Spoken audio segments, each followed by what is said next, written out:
Hello guys, Chris here. Today is another video game related video. It's my review or thoughts on Sonic Mania, the new Sonic game developed by Headcanon, Christian Whitehouse and Pagoda Rest, which came out yesterday. I managed to spend a couple of hours with it, and a couple of different versions actually. If you watch my unboxing video of the unboxing video of the collector's edition I got for the Xbox One, you heard me say I've got the Xbox One version, also got it on Switch as well. Because the Switch was the version I would have preferred to buy, purely because I love the fact you can take it with you and portable. But yeah, I'm going to give you my thoughts on the game and what I think. First thing to say is I think it's a brilliant game. Sonic 3 Knuckles is probably my favourite Sonic game of all time. I think just like that's where Sega got the levels, the music, and like got like story aspects in there for the first time. Like, yeah, like a proper kind of storyline you can kind of start following throughout the game. I think that worked really brilliantly well. Like the size of the game, the number of levels, the variety of levels. The special zones, like that was just like all worked so well. And what I love about Sonic Mania is that she taking a step back to that era, because that's like the last proper 2D Sonic game on a home console. And Sonic Mania's gone right back to that. So the same visual style. And yeah, it really is kind of took me back to my childhood when I was playing it.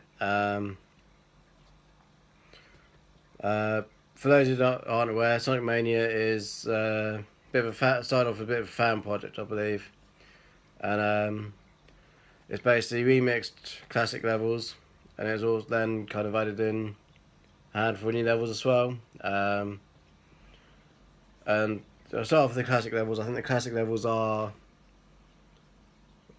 pretty good levels. Like I said in the unboxing video, I think some of the levels are a bit surprising, the ones I chose to remake, but a lot of the big major classics were redone in Sonic Generations, and what they managed to bring to the levels in the Sonic Mania and like the enhancements and the like new mechanics more than prove why those levels should have been the ones they chose.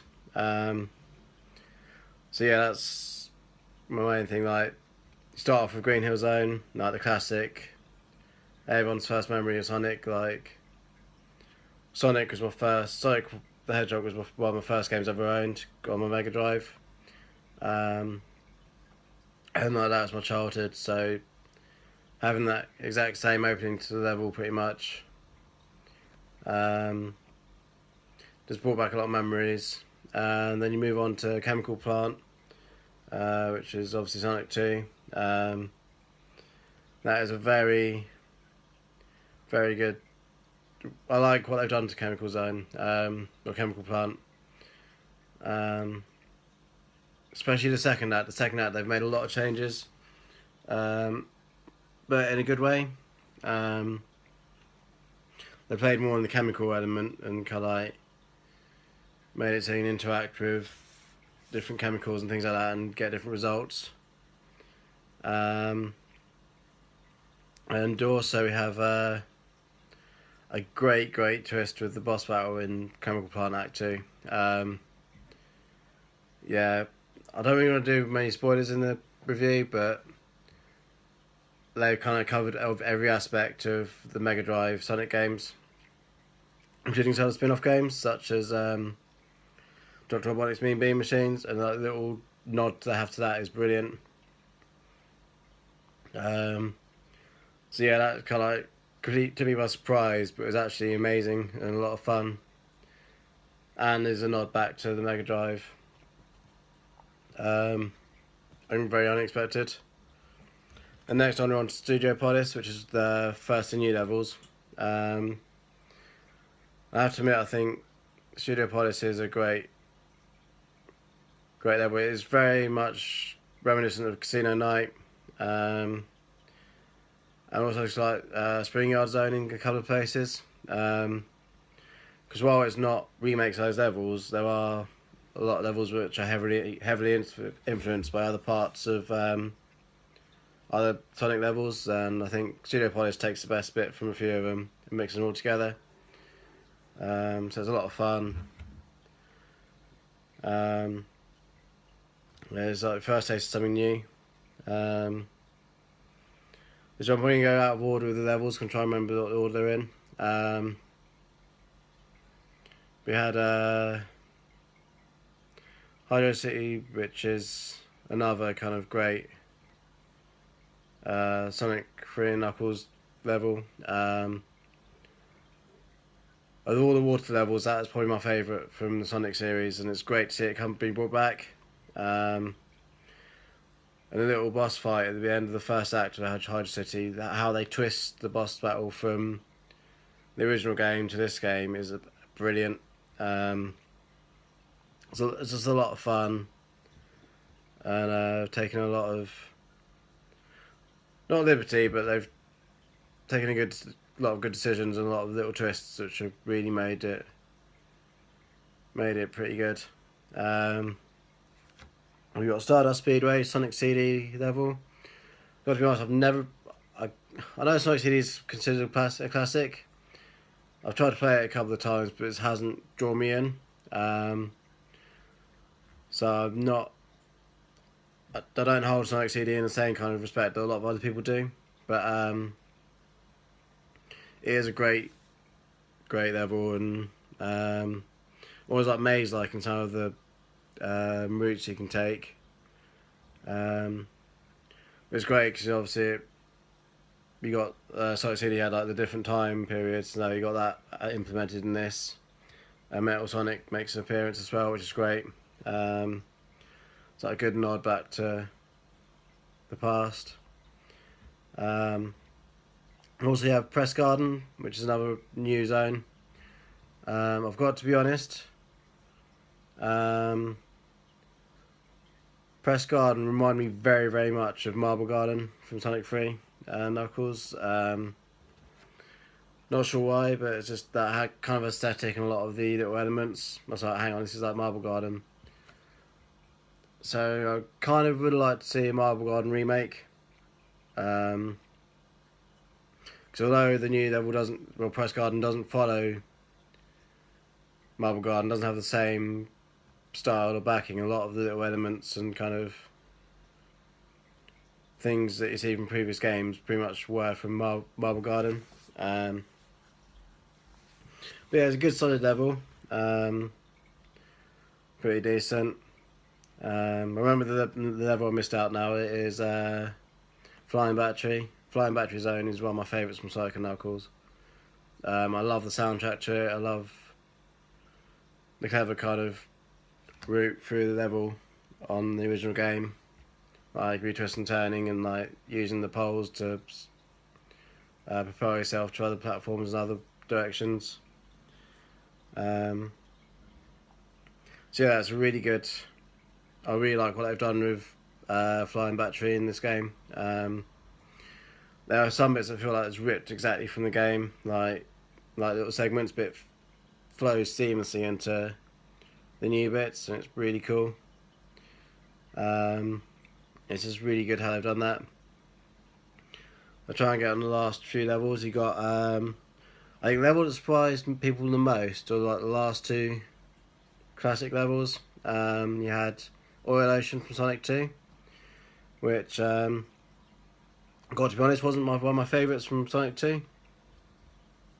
When I was sitting back and thinking of the levels they could have done, that one didn't jump out, but playing it reminded me how good the soundtrack was, and I love some of the little effects they've done. Like obviously, Sonic 3 introduced the different kind of shields, like the electric shield, the fire shield, and it's really clever how they implement the shields into side of the levels. Like in Oil Ocean, the fire shield, or it interacts with how you expect it would, and it's kind of very clever and unexpected, but also add something new to the level. And like the second act of Oil Ocean, they switch it up again with like different effects. And visibility issues when you have to find the little lights, which is kind of like in Sandopolis, the second act of that in the pyramid in Sonic 3 Knuckles, where you had to turn the light on to see what's going on. They kind of like done that kind of mechanic on Oil Ocean Act 2, where you have to pull the switch to clear the smog. But it's very clever, very good, and like surprisingly, the boss for Oil Ocean they seem to have taken from Lava Reef Zone, but that kind of doesn't make sense because Lava Reef is a level that follows it. It's quite interesting seeing how they've like taken elements from different bosses. It's pretty cool though, and well, the last classic level is Lava Reef from Sonic and Knuckles. Again, not one that jumps out as a must remake, but I admit I do like this, what I've done with the soundtrack, and also like some of the little new mechanics and puzzles they've added in. It was a good solid level. And you got like the two very different acts. Like the first act is very much like the one from Sonic and Knuckles, whereas Act 2 goes a bit more like Hidden Palace in Sonic and Knuckles, the level that followed it, where it started to cool down a bit. Yeah, that's pretty good. It ends with a couple of new levels. You got Metallic Madness, which is pretty cool actually. Some very good mechanics there, very nice mechanics, and I love the soundtrack for that level. The music and the soundtrack across the game pretty much is spot on, but pretty much it does stand out, one of my favourites. And I've forgotten the last name. Yeah, it's Titanic Empire, I think, is the last level. I think I've got the name of that level wrong. So I'm just doing this off the top of my head. I haven't written any notes or anything because I was doing it from what I think. This is like the final level, and it's kind of like pretty good, and like it's got some elements from Scrap Brain Zone from Sonic 1, like some of the platforms and that. It's a very interesting level and character designs in there. That's pretty cool. The bosses across the board are pretty decent. Some are easier than others. Like some which took me a little while to get past, and the next level along I kind of breezed through. So I think sometimes it depends on what bosses you're good at when you on the original Sonic games. So obviously if you had ones that gave you trouble when you're younger, it's probably going to give you trouble again now. But it is pretty cool. Yeah, the game's pretty cool. I love the time attack mode. It's like speed runs, try and get through the levels as fast as you can, which is pretty cool. I love the bonus zones, like when you go past the checkpoints and you get the stars, you jump in. They've got the special zone from Sonic 3 and Knuckles as the bonus zone type things, which was almost my favourite special zone kind of thing. So that's pretty cool, and they have used a lot of the old ones. I had like a misspent childhood. I spent hours playing those levels, so it's great seeing those back again. It's pretty cool, and it's just like feels like I haven't grown up in some ways. It's like a big kid again. But yeah, the bonus zones are great. Kind of wish they were the special zones with the Chaos Emeralds, to be honest. Because the special zones, I think it would take a cue from Sonic 3D where you have to chase down the object. In this case, it's like a UFO you have to chase. You have to get blue spheres to speed up, and you have to get coins to increase your time. If you run out of time, it's game over. So you have to. There's like a little circuit, and you've got a limited number of coins that you can catch. So you have to make sure you're kind of making the most of your coins and not losing them. And basically you have to catch up with this UFO to get the Chaos Emerald. Trickier than it seems, and like this is where it gets interesting, because like I say, well, I've got the two versions of the game. I've played both versions for quite a bit. I must admit, I think the Xbox version, the controls for the special zones feel a lot looser. I'm not quite as sharp as on the Switch, so it's kind of like a bit like two experiences. But I know that's just because of the different kind of thumbstick. Yeah, it's kind of interesting how they differ like that. I'm going to talk about any differences I've noticed between the two versions. Game's pretty much the same, looks the same. But I do have to say, I think with the Xbox One version, I think some of the effects are a bit, I don't know, like on Green Hill we had like the waterfalls, and for some reason it just really irritated my eyes, kind of like, very kind of, almost looked like it could cause an epileptic fit. The epileptic fit is like very kind of flashy, like the effect of the waterfall flying. I thought that was just because I hadn't played the game on a big screen until I was doing the Xbox.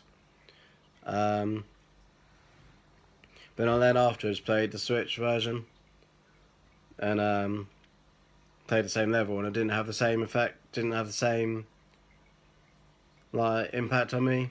So no, it didn't seem. I think also with the Switch having it on a smaller screen in handheld, it just makes it feel a lot crisper. Whereas the Xbox, the first time I loaded it up, it's kind of like, ooh. It didn't look as clean, didn't look as I don't know, it just like didn't seem as good as the Switch version, but I know they're pretty much the same, and like we had comparison videos, but just from my experience playing it. And also I've noticed the Xbox seemed to have a bit of slowdown. One example was I was first level of the game, managed to get a star power up, then an achievement flashed up, and it really kind of, the frame rate started for a little bit, so it really did have a bit of an impact on the frame rate there for getting the achievement, which kind of surprised me. And like when I did the first special zone, it just seemed a bit more chuggy and kind of a bit slower on the Xbox One. So that kind of threw me a bit on that. One documented thing is on the Switch version, like the issues with the capture and the home button. Not gonna lie, the first time I played it on the Switch yesterday morning, loaded it up, played the level, went to try and exit, and it kind of pretty much froze. The Joy-Cons didn't seem to be responding at all. So I ended up having to do like a soft reboot on the Switch system, like holding down the power button until it turned off. So I was kind of like praying that it hadn't broken my Switch, which it hadn't. I played it later and I haven't noticed any more issues with it. Okay, it doesn't close down immediately like the other games, it does take a second or two. But I've not had any more issues like that. And interestingly, I had a similar issue with my Xbox One today. Well, I played the Xbox One version. Played like quite a few levels. Went quick to get some lunch. Pressed the home button on the Xbox controller. Went to press home, and it came up with an error message. Something went wrong. Wouldn't let me exit. So I went back into the game. Was on the title screen. Went to load up again. They're saying it couldn't find my profile. Do you want to continue without save? So I think there are quite a few teething issues, not just with the Nintendo Switch. I think both the Xbox and the Switch version both have kind of like little. I think it's just like the close down in general. So I don't know if they maybe rushed it towards the end. I'm hoping that we be able to be easily fixed if they get like a little patch or update out, just to smooth that over. But it doesn't really affect the overall game. The overall game's still pretty great. It's a lot of fun. If you're a fan of the Sonic games in the past, I'd definitely recommend it. Yeah, I've been playing it quite a few hours now. Lots to find, lots to see. There's so many little nods, like the Mirage. Oh, Mirage, I didn't even mention that level. That's a great level. Act 1 with Sonic and Tails is very much like Skywing Zone from Sonic 2, and also the second act has a lot of references to like background characters, like lesser known characters, which is pretty cool, and like little side villains. So yeah, it's a lot of fun. There's like full of little Easter eggs, little nods. I'd say the little twist in Chemical Plant Zone and Hydro City on the bosses are absolutely brilliant and amazing. So yeah, I'd say overall it's well worth the download, well worth the money. But it's a shame, like there's a couple of little operational glitches that seem to be holding it back, but I think it shouldn't be anything too serious to fix. So it's just like maybe getting the close down sorted. And one other little issue I had was with the one with the internet. I managed to work out how to do level select. Got to have good old level select. And basically, sometimes with the bonus rounds, if I completed it, you come up with an error message saying, this is on the Switch version, saying that software closed because it encountered a problem, and it just like close down the whole game quicker than if you press the home button, really. But yeah, like in the stage select mode, it didn't really like it when you completed the special or bonus levels. But yeah, it's like very small little things, and hopefully there'll be a little patch or update coming which will be able to sort these little bits out, because it doesn't take away from the fact it is a great game. So I love the nostalgia. I'd love to be able to get my hands on the soundtrack.